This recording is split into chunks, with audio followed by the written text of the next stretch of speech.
ابو جہل نے عبداللہ ابن ابی کو خط لکھا کہ اہل مکہ جو ہمارے سے تمہارے پاس گئے ہیں ان سے لڑائی کرو، ورنہ ہم تم سے لڑائی کریں گے اور تمہاری بیویوں کو اپنی لونڈیاں بنا لیں گے۔ اس طرح اس مضمون کا ایک خط مسلمانوں کو بھی لکھا، اور مختلف ان کے جتھے مسلمانوں کی چراگاہوں پہ حملہ کرتے رہے اور مسلمان بھی ان کا جواب دیتے رہے۔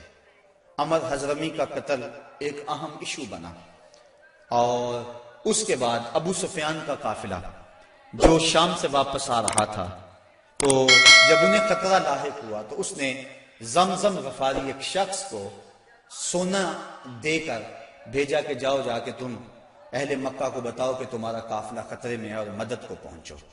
یہ ادھر سے چل پڑا، ادھر حضور کی پھپھی حضرت عاتقہ سلام اللہ علیہا کو خواب آیا کہ ایک سوار اونچی پہاڑی پہ چڑھ کے کہہ رہا ہے کہ اے اہل غدر، اپنی قتل گاہوں کو 3 دن کے اندر اندر دوڑو۔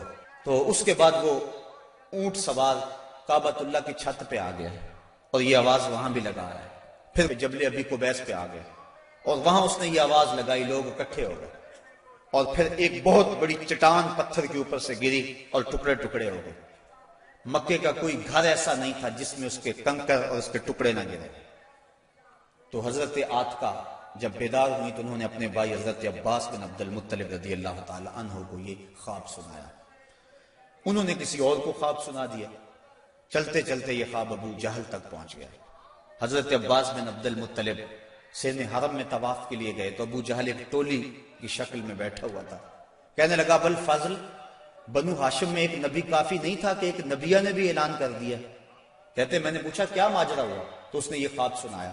میں نے ٹال مٹول کر دی، لیکن اس نے خوب پراپیگنڈا کیا، بلکہ کہا کہ اگر 3 دن تک کوئی ایسا واقعہ نہ ہوا تو ہم چمڑے کے اوپر لکھ کر کعبے کی دیوار سے لٹکا دیں گے کہ سب سے جھوٹا خاندان بنو ہاشم ہے۔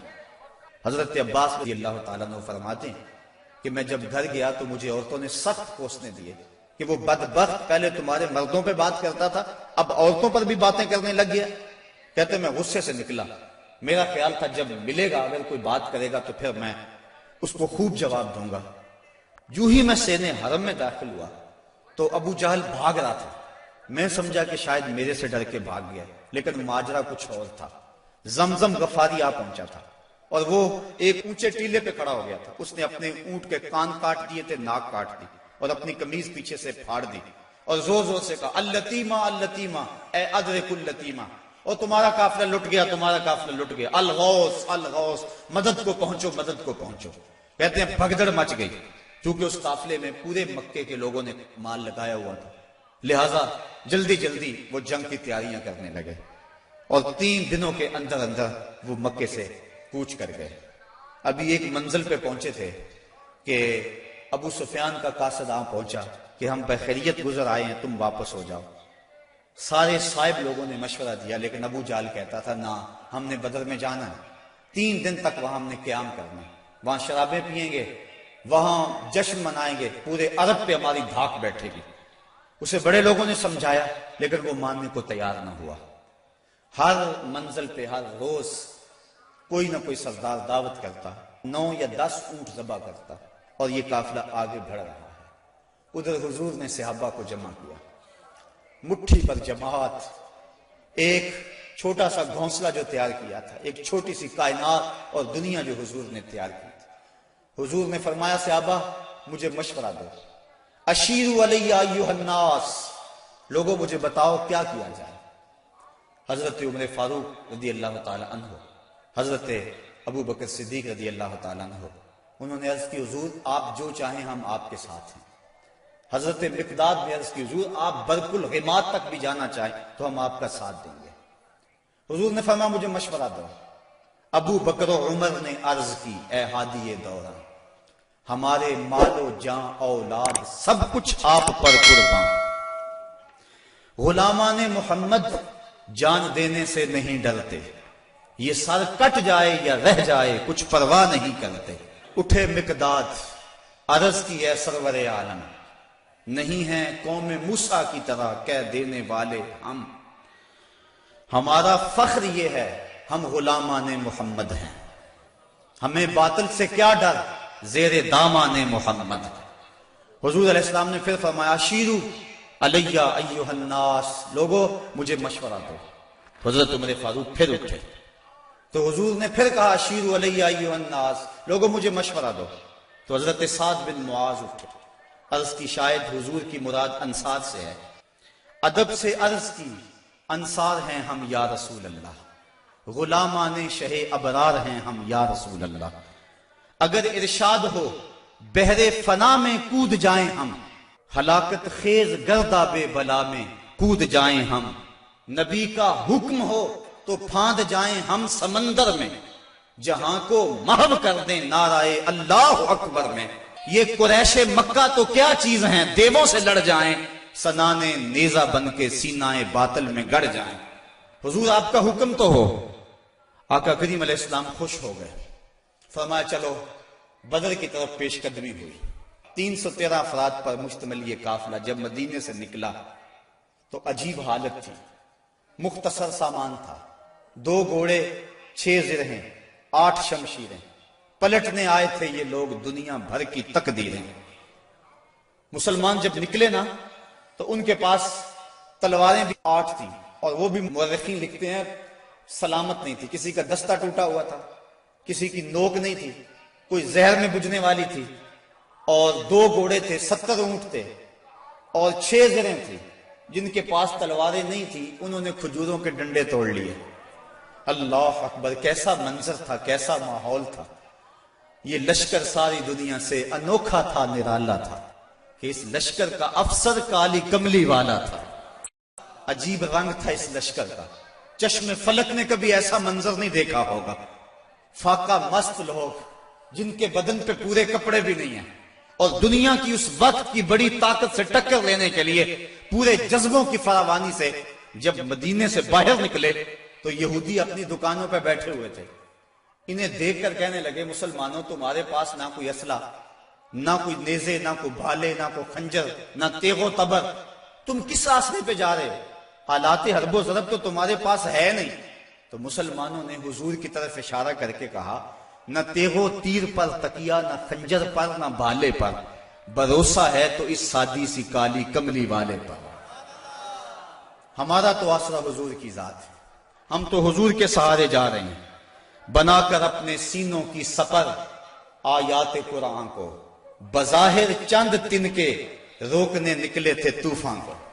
یہ چند لوگ میدان کی طرف بڑھ رہے تھے، حضور علیہ السلام نے 3 اشخاص کے لیے 1 اونٹ مقرر کر دیا کہ باری باری سوار ہوں گے، اور اپنے لیے حضور نے 1 اونٹ تنہا مقرر نہیں کیا بلکہ اپنے ساتھ بھی 2 سوار مقرر کیے، حضرت ابو لبابہ اور حضرت علی المرتضیٰ رضی اللہ تعالی عنہما۔ اور خود حضرت علی المرتضیٰ اور حضرت ابو لبابہ نے عرض کی حضور ہم اپنی باریاں چھوڑتے ہیں، آپ سوار ہیں۔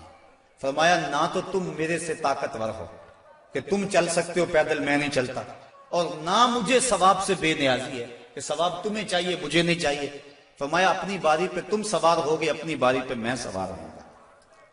محبت کے جوش میں یہ قافلہ آگے جا رہا ہے، عجیب حالت ہے، فاقہ مست ہیں، کھجور کو چوس کے روزہ رکھتے ہیں، اسی کو چوس کے افطار کر لیتے ہیں۔ راستے کے اندر ایک جگہ آئی مرج الزبیہ، وہاں ایک چرواہا بکریاں چرا رہا تھا۔ ایک صحابی نے کہا سلم علی رسول اللہ صلی اللہ علیہ وسلم، یہ حضور ہے انہیں سلام کرو۔ وہ کہنے لگا میں تو نہیں سلام کرتا، میں تو سلام تب کروں گا اگر یہ بتائیں میری اونٹنی کے پیٹ میں کیا ہے۔ حضرت سلمہ بن سلامہ 9 خیز عمر ہے، چڑھتی جوانی ہے، انہوں نے اس کے پاس جا کر کہا یہ بات تو حضور سے پوچھتا ہے، یہ تو حضور کے غلام سے پوچھ لے وہ بھی بتا دے گا۔ فرمایا نزوت علیہا وفی بطنہا من کا سخلا، حضور نے فرمایا بس کرو تم نے تو اس کو رسوائی کر دیا ہے۔ تو حضور آگے بڑھے۔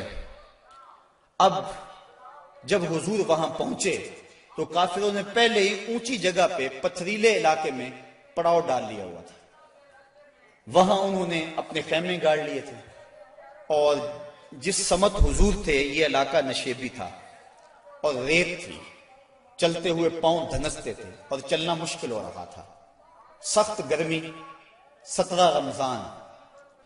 حضور علیہ السلام وہاں پہنچے، حضرت سعد نے عرض کی حضور اگر تو اللہ کا حکم ہے یہاں خیمے گاڑنے کا تو میں کچھ نہیں عرض کروں گا، لیکن اگر آپ رائے لینا چاہیں تو میرا خیال ہے ان کنوؤں کے آگے ہم اپنے خیمے نصب کر لیں تاکہ یہ کنویں ہماری پشت پہ چلے جائیں، اور ان کنوؤں کو پاٹ دیں، بند کر دیں۔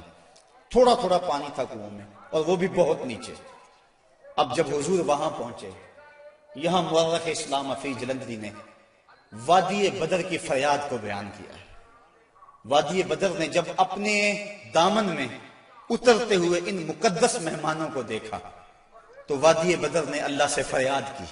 سنو بدر نے کیا کہا، الہی کیا خبر تھی، ایک دن ایسا بھی آئے گا کہ تیرا ساقی کوثر یہاں تشریف لائے گا۔ خبر کیا تھی، یہاں تیرے نمازی آ کے ٹھہریں گے، شہید آرام فرمائیں گے، غازی آ کے ٹھہریں گے۔ مالک مجھے پتا ہوتا طوفان نوح میرے اوپر سے گزرا تھا، میں کوئی پانی جمع کر رکھتی، آج ان غازیوں کو، ان مجاہدوں کو میں پانی پیش کرتی، میں شبنم کے قطرے جمع کرتی رہتی، اور آج تیرے رسول کے غلاموں کو وہ پانی پیش کر دیتی۔ مجھے کیا پتا کہ میرے بھی مقدر جاگیں گے۔ تیرا ساقی کوثر یہاں جلوہ گر ہوگا، تیرے محبوب کے پیارے قدم اس خاک پہ آئے۔ الہی حکم دے سورج کو اب آتش نہ برسائے، میرے مالک سورج کو کہہ دے اب یہ تو نہ آگ برسائے، تیرے محبوب کے قدم اس دھرتی پہ آگے ہیں، اور میرے دامن سے جب تیرے محبوب کے غلاموں کو ہوائے گرم آئے گی تو مجھ کو رحمت للعالمین سے شرم آئے گی۔ یا اللہ میری فریاد پوری کر لے۔ اس وادی نے فریاد کی اور دعا کرتے ہوئے وادی نے کہا، برائے چند ساعت ابر باراں بھیج دے یا رب، برائے چند ساعت ابر باراں بھیج دے یا رب، بہاراں بھیج دے یا رب، بہاراں بھیج دے یا رب۔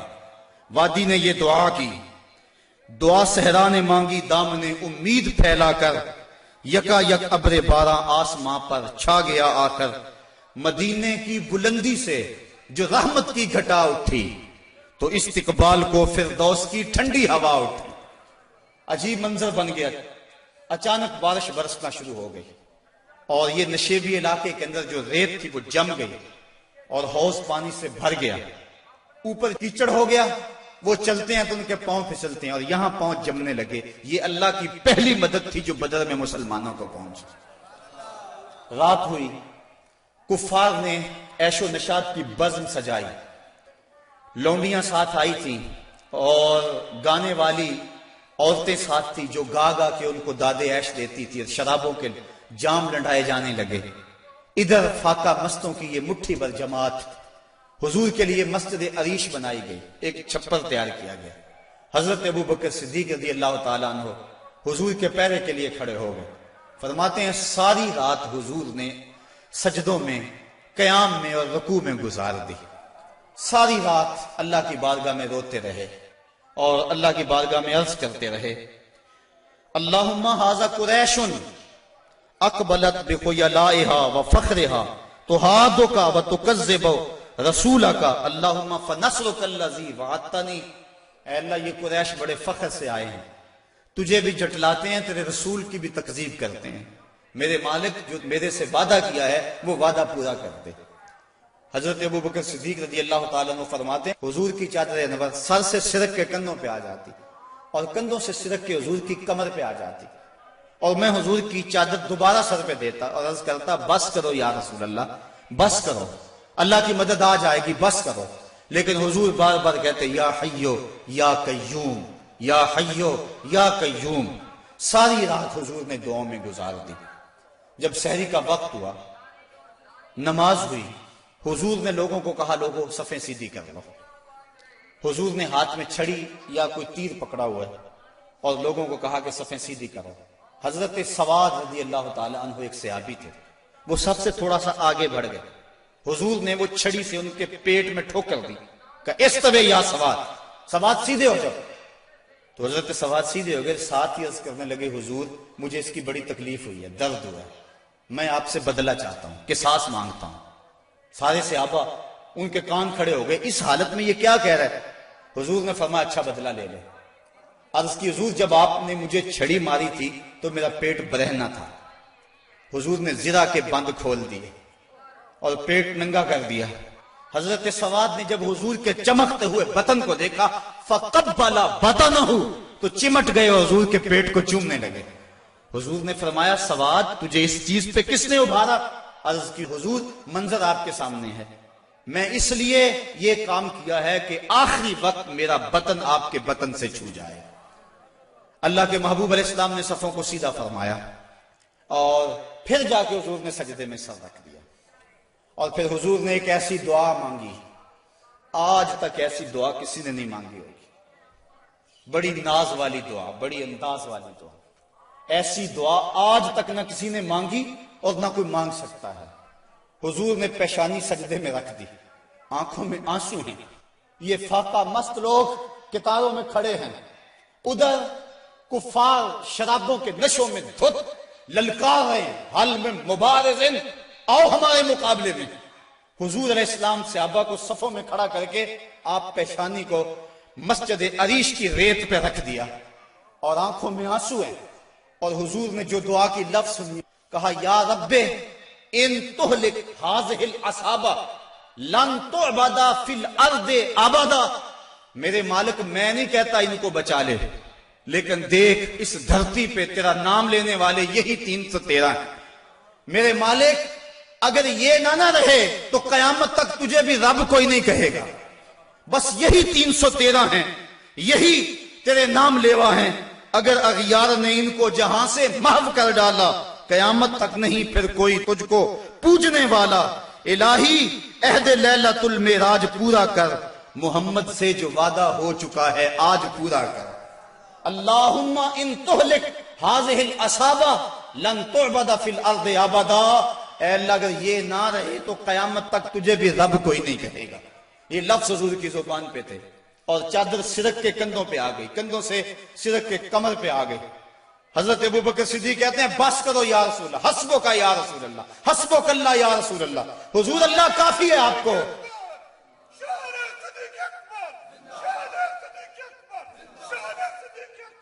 تو کہا حضور بس کرو بس کرو.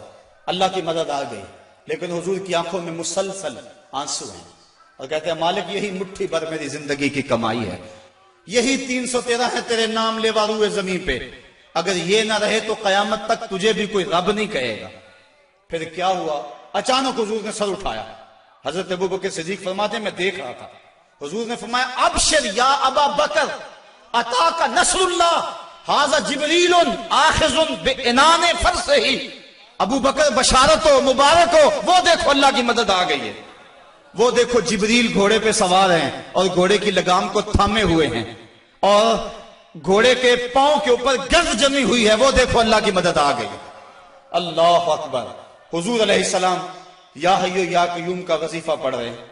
ادھر کافروں نے کہا حل میں مبارز. حضور نے 3 انصاری جوان بھیجے، حضرت حارث، حضرت معاذ اور حضرت معوذ. قریش نے پوچھا کون؟ کہا ہم رہت من الانصار، انصار میں سے ہم کچھ لوگ ہیں. کہا جاؤ چلے جاؤ، ہمارا تمہارے سے کوئی مقابلہ نہیں، ہمارے جوڑ کے لوگ بھیجو، ہم اپنے جوڑ کے لوگوں سے لڑا کرتے ہیں. انہوں نے آ کر حضور سے عرض کی حضور یہ بڑے متکبر ہیں، کہتے ہیں تم ہمارے جوڑ کے نہیں ہو. حضور علیہ السلام نے فرمایا قم یا عبیدہ، قم یا حمزہ، قم یا علی. عبیدہ تم اٹھو، حمزہ تم اٹھو، علی تم اٹھو. کہا جاؤ تم جوڑ کے ہو بلکہ ان کو توڑ کے آؤ. حضرت علی، حضرت حمزہ اور حضرت عبیدہ تینوں گئے. انہوں نے پوچھا کون؟ چونکہ انہوں نے زرہیں پہنی ہوئی تھی، اپنے نام بتائے. انہوں نے کہا اکفاؤن کرامن، ہاں اب ہمارے جوڑ کے آ گئے. پھر حضرت علی المرتضیٰ جھپٹے اور ایک بار میں اپنے دشمن کا کام تمام کر دیا. شیبہ، عتبہ اور ولید یہ تینوں مقابلے میں آئے تھے. حضرت حمزہ نے بھی چند لمحوں کے اندر جو ہے ان کا کام تمام کر دیا. حضرت عبیدہ بوڑھے تھے، ان کی پنڈلی کٹ گئی اور پنڈلی سے جو ہے وہ گودا باہر آ رہا تھا اور حضرت حمزہ اور حضرت علی آگے بڑھے اور ان کی مدد کی اور ان کے دشمن اور مقابل کو قتل کیا.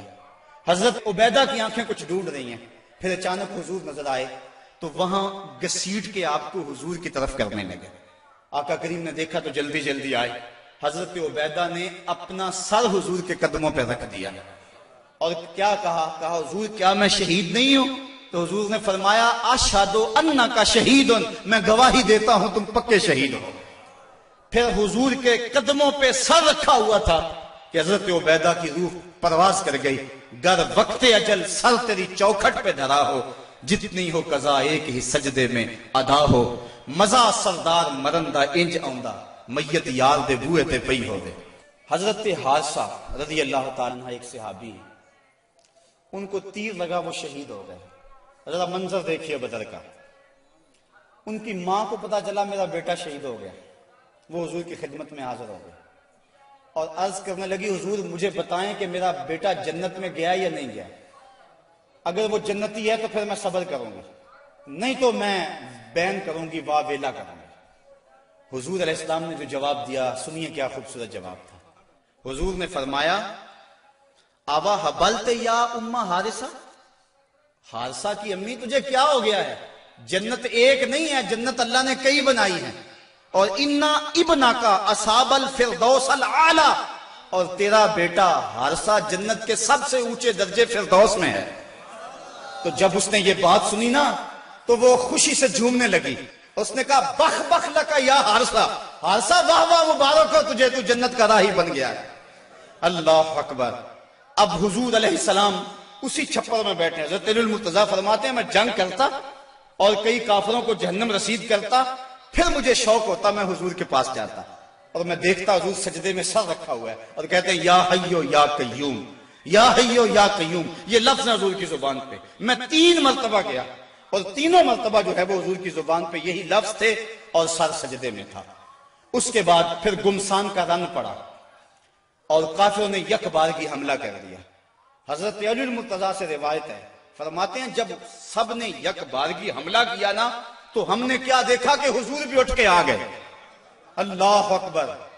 فلک سہما ہوا تھا کافروں کی چیرہ دستی سے، زمین شک ہو رہی تھی غلبہ باطل پرستی سے، مگر جب کملی والا آ گیا اٹھ کر مسلح سے، خدائی ہو گئی محفوظ کافروں کے حلے سے، صدائے نعرہ تکبیر سے تھرا اٹھی وادی کہ امت کے ضعیفوں کی مدد کو آ گیا ہادی، نہتوں کو سہارا مل گیا دستے پیمبر سے، زمانہ گونج اٹھا نعرہ اللہ اکبر سے، فضا میں ہر سمت لہرا گیا اسلام کا جھنڈا، برائے اہل عالم امن کے پیغام کا جھنڈا۔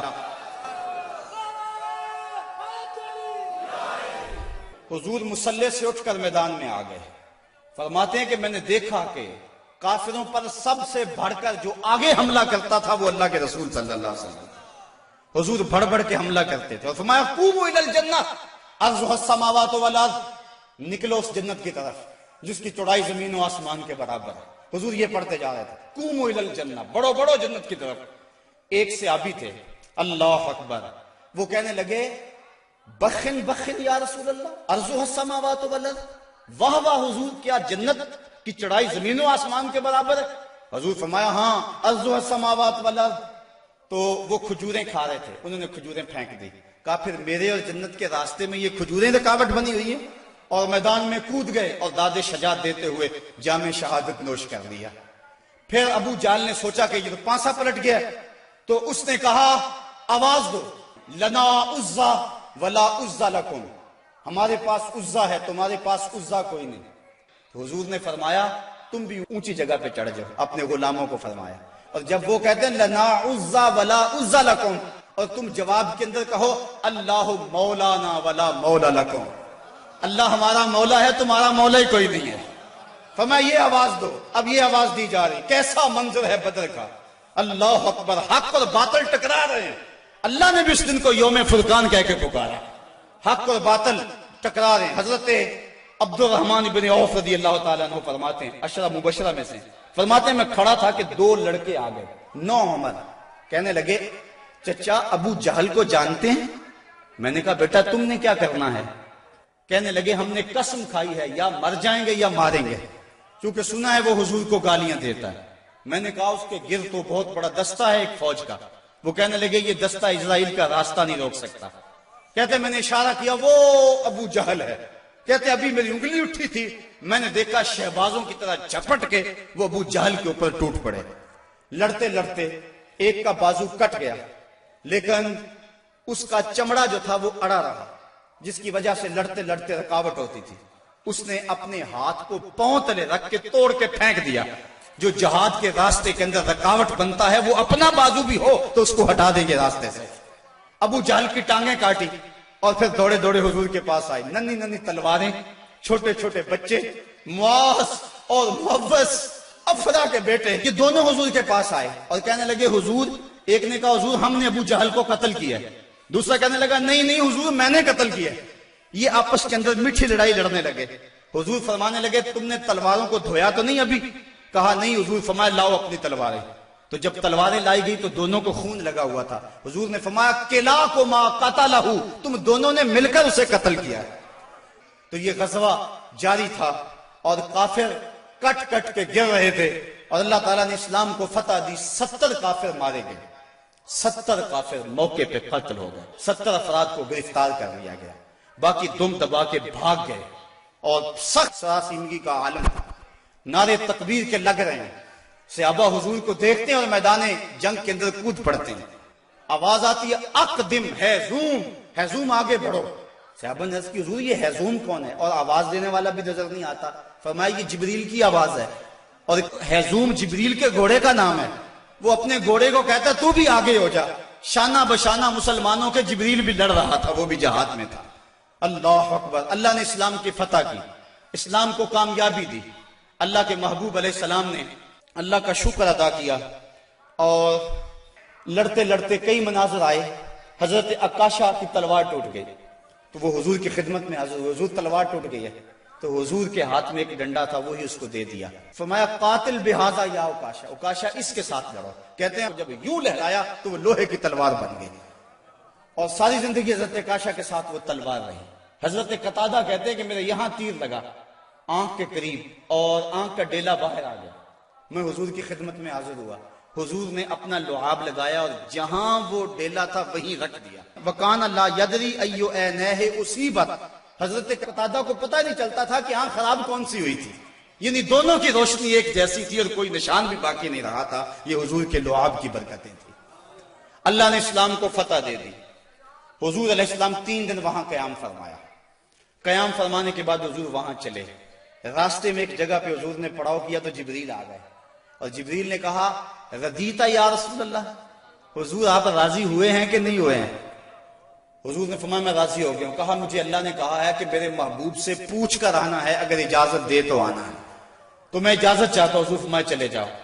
حضور نے حضرت عبداللہ بن رواحہ اور حضرت زید بن حارثہ رضی اللہ تعالی عنہما کو کہا تم ذرا آگے چلے جاؤ اور اہل مدینہ کو خبر دو کہ اللہ نے اسلام کی فتح عطا فرمائی۔ یہ آگے آگے چلے گئے، حضرت عبداللہ ابن رواحہ اور حضرت زید بن حارثہ، اور جا کے لوگوں کو کہا لوگوں مجدہ باد، مبارک ہو، ابو جہل قتل ہو گیا، امیہ قتل ہو گیا، ولید قتل ہو گیا، عتبہ قتل ہو گیا، شیبہ قتل ہو گیا، ابو البختری قتل کر دیا گیا، ان کے بڑے بڑے سردار قتل کر دیے گئے۔ اللہ نے اسلام کو فتح دے دی۔ 70 ان کے قتل ہوئے اور 14 مسلمانوں کے شہید ہوئے، 13 موقع پہ اور 1 راستے میں۔ اب منافق تو کہہ رہے تھے اتنی بڑی قوم سے ٹکرانا یہ ان کے پاس کی بات ہی نہیں ہے، ان کے پاس تو کھجوروں کے ڈنڈے تھے، تلواریں بھی کون تھی، یہ کیسے لڑے ہوں گے؟ وہ کہنے لگے غلط کہتے ہو، غلط کہتے ہو، تمہاری عقل کو کچھ ہو گیا ہوا ہے۔ بلکہ ایک منافق نے کہا کہ زید بن حارثہ جس اونٹ پہ سوار ہیں وہ تو حضور کا ہے، اس کا مطلب ہے کہ حضور نہیں ہے، یہ ان کے اونٹ پہ بیٹھا ہوا ہے۔ حضرت اسامہ بن زید کہتے ہیں کافروں نے اتنا پراپیگنڈا کیا منافقوں نے کہ مجھے بھی شک ہو گیا۔ میں نے اپنے باپ سے پوچھا کہ ابا جی واقعی مسلمانوں کو پتہ ہوئی ہے؟ تو میرے باپ نے کہا بیٹا کیا کہتے ہو، اللہ نے اسلام کے جھنڈے گاڑ دیے ہیں۔ اللہ اکبر۔ حضرت عاصم بن عدی کہتے ہیں میں نے حضرت عبداللہ ابن رواحہ کو ایک طرف کیا، میں نے کہا احقا ما تقول یا ابن رواحہ، اے رواحہ کے بیٹے جو تم کہتے ہو حق کہتے ہو؟ انہوں نے کہا ای واللہ، اللہ کی قسم ایسا ہی ہوا ہے، ایسا ہی ہوا ہے۔ کافر بھاگ گئے، اللہ نے اسلام کو فتح دے دی۔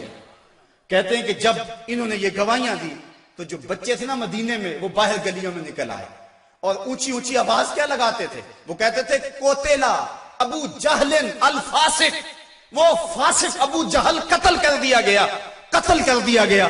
اور اب وہ تیاریاں کرنے لگے حضور کے استقبال کی۔ آقا کریم جب تشریف لائے وہ منظر مدینے کا دوبارہ تازہ ہو گیا۔ اور آج میں اس کو مختلف کتب سید سے پڑھ رہا تھا.